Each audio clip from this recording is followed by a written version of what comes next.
Mr. William Ruto, the President of the Republic of Kenya, has made a very serious allegation against me. The allegation, according to him, is that I stole public land owned by the National Youth Service at Yata.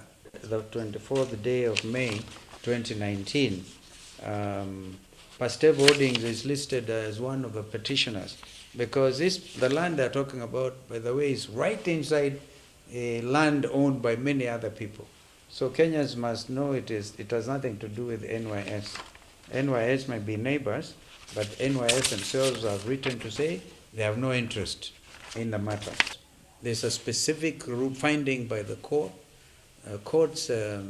High Court judge, which restrained anybody from talking about this type of thing, because she made a finding that Pastev Holdings bought legally and properly the land that Mr. William Ruto is talking about. And the land had been, first of all, allotted to a widow by the name Janet Chirchir. I think Janet has since moved to the US, that's where she lives. Mm-hmm. And our lawyers were Kipkenda Chebet.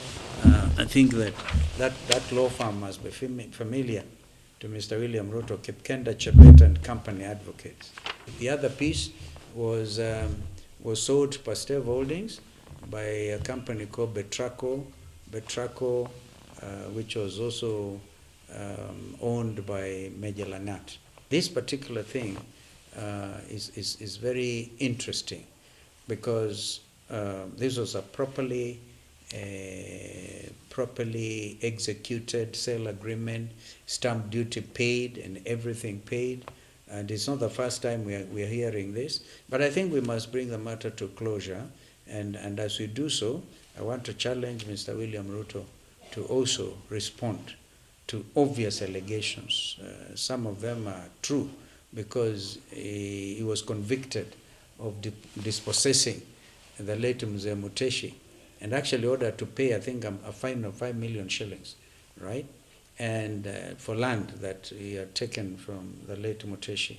The story about Western Hotel, the tear gassing of school children, the Murumbi land in Kilgoris, 900 or so acres, the Critical's land, Bill Mheshimiwa Critical's land, and people Taveta, whom he has actually dispossessed and continues to dispossess them of the land.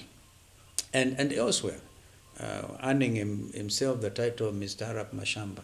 I think Mr. Ruto will remember this. But I like this because we should be open. All the scams about maize scandal, and by the way, one time I was dismissed by both Raila and Kibaki from cabinet for corruption. Let this conversation, by the way, continue.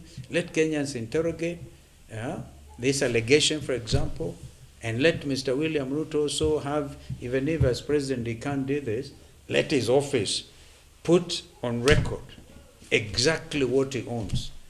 When we take over from him next year, God willing, we will be very strict about audit of lifestyle of leaders who get elected into office, and within 5 years, they are stolen from everybody.